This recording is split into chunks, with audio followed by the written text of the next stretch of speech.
What's going on, folks? I hope you're having a great day or evening or night wherever you're from. Welcome to Arizona. If you'd like, just leave a comment down below. Just tell me where you're from. We'll have a little conversation about it. How your day is going, how you been, how's it like wherever you're at. If you ride a bike, what kind of bike you ride. I'll reply to every single comment. Yeah, for today's video, I just want to do something a little bit of comparison on this bike. They're kind of hard to come by, especially where I live. I kind of lucked out picking up this one. I would like to do a comparison between this and like the KTM Adventure 790. I don't have the luxury of borrowing a KTM 790, but I do have access to an MT-07, which has the same engine and platform and everything. It's just a little different. The OG MT-07 engine, 689cc.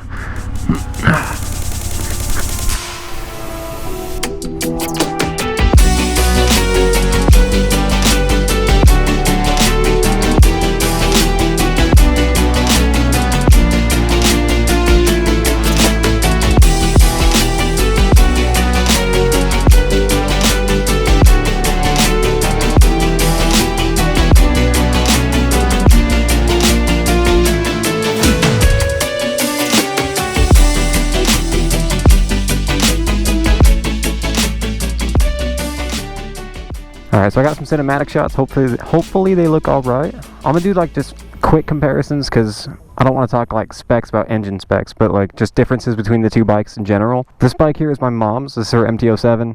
She's kind of kitted it out, something fierce. I don't know, I love the design of the MT-07. They had no reason to put a 180 tire on the rear, but they did it anyway, just for us. The sound, obviously, is, if you've never heard an MT-07 with a Two Bros exhaust, that's the money right there. Eventually I might put a Two Bros on here just because I love that sound so much. Alright, so price point on these, where the MT-07 is, I hate saying beginner bikes because that kind of like throws a negative curveball at a bike like this, because this can be a beginner bike, but you can get someone who's been riding for 20 years, put them on this, and you're gonna see a smile on their face. I like to say this is like an entry-level bike that you'll never grow out of, because it's just so much fun to ride. Awesome handling, awesome power. The torque on this thing is just so playful. But this one hits at a price point of about 7.7 thousand if you're trying to get it brand new. Whereas this one here hits at about 10,000. So there's about $2,500 there, give or take some difference here. The difference is from the MT-07 to the Tenere. Well, this one starts off with the inverted forks. I didn't even notice it until after I bought it, but these are Brembo brakes. Like, I don't even know what that one is, but they put the Brembo name on it, so it's got to count for something. ABS, it's got off-road ABS. You can turn it off, turn it on. Those handguards are aftermarket, and everything basically on the front of that bike is aftermarket. Everything on this bike is stock. So the comparisons here would be like the handguards. Those are stock handguards. These ugly things that we're going to take off eventually. But looking at the engines, they're literally identical. It's just this one's higher up off the ground. Also brings me to the suspension, where the MT-07's got, what was it, 5.1 inches suspension. Yeah, it was 5.1 inches of suspension travel on here, front and rear.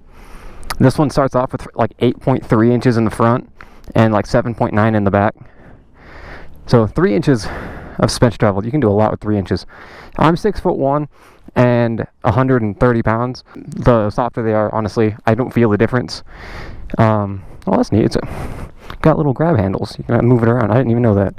These got those Scorpion rally tires from Yamaha. Those are standard. These ones are the Dunlop Road Smart 3s, if I'm not mistaken. The seat height is one thing that I do want to mention. So the seat height on the MT-07, if I'm not mistaken, was like 31.7 inches, like 805 millimeters, whatever that converts to. This one's about 3 inches taller. It was like 34.3 question mark. Like I said, I'm 6'1", and I can't exactly flat foot this one. There's toes, just ball on my feet here. This one's not touching, the bike's leaned over. If I throw it up, I can, balls on my feet, pretty flat. I can't do heels with both.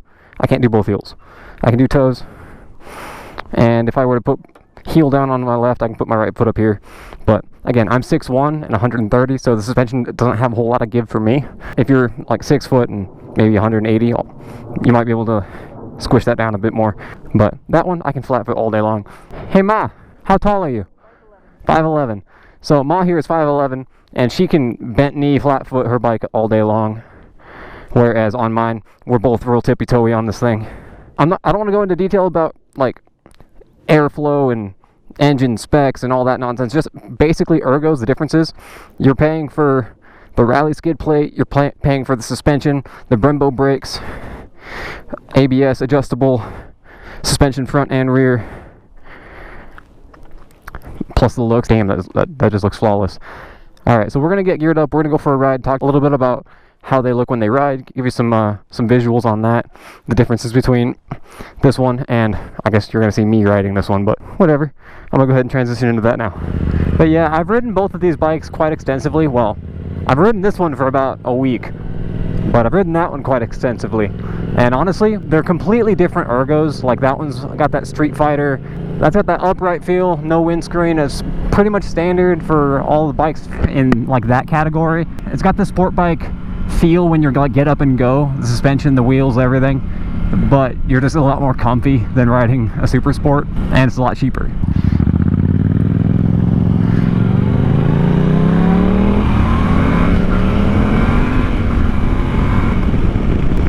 So yeah, my mom is 5'11", and she's got a very neutral, her knees are bent, they're not like tucked up high. I'm gonna see if I can get closer. Y'all can see, because I know the super view on this camera is going to make it kind of weird. So yeah, you can tell by my mom the way she's riding. 5'11", very neutral, knees are bent, not super tucked up high. She's got the Woodcraft rear sets, so those bring it a little higher than stock. But just very standard look. I love the way that, just from front to back, the way that bike looks. That 180 rear tire just completes the look. They had no reason to do that, but I'm glad they did. Now for this one, you can tell, I don't know if you can tell, but I can tell. I'm a lot taller than her. I can like see over her head.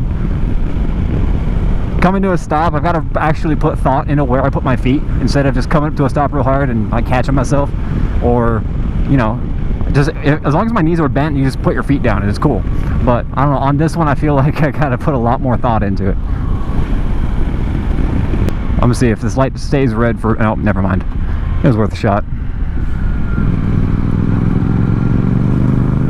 Oh, that sound though. I can't get over that sound.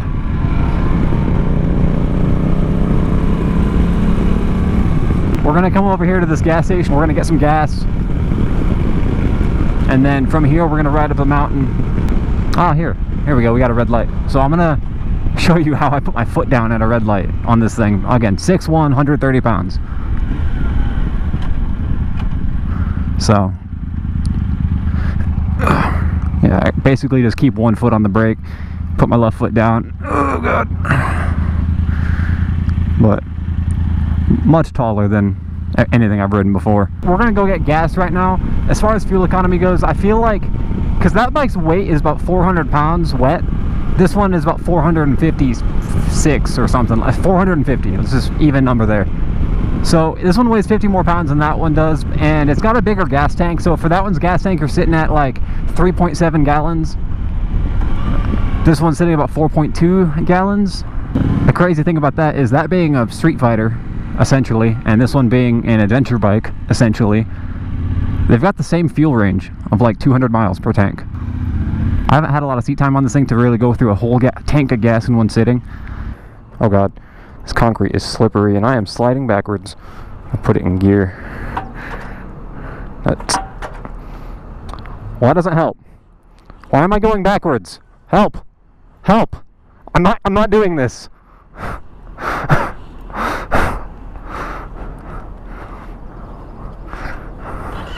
Okay, I'm gonna leave it in gear so I don't slide backwards this time. Okay.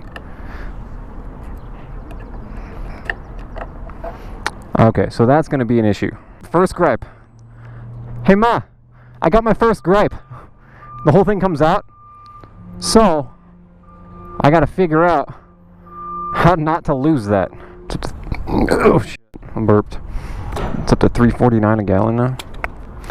It'll only continue to go up, I imagine. Such is life. Alright, oh shit, it's not a flip up like I'm used to. Okay.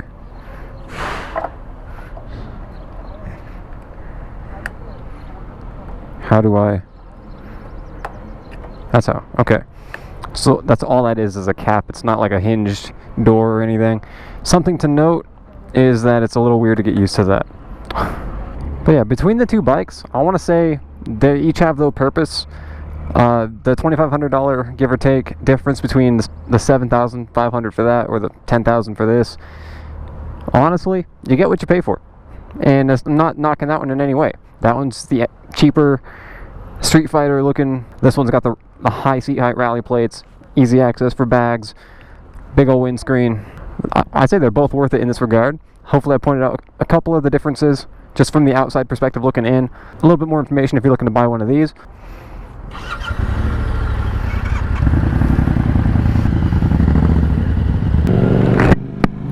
If you can find some value out of what I'm talking about, hello. Hello. This dude's just creeping on me. Not a huge fan. So hopefully you guys got some value out of this. If you did, consider hitting that like button. I'm a new channel trying to grow up through the ranks. It's not the easiest thing in the world, but every like, every view, I'm tracking that, and it means a lot to me. If you want to support me, no cost to you at all. It takes a second of your time. You can just hit that subscribe button. I post every Friday. I'll have videos about the Tenere. I'll have videos for new riders, or maybe some inexperienced riders who haven't gone through the experience of what you can expect, like the first hand on the road. If you guys have ideas for things you want to watch, let me know, and I will make sure we get that in. Anyway, see you in the next one.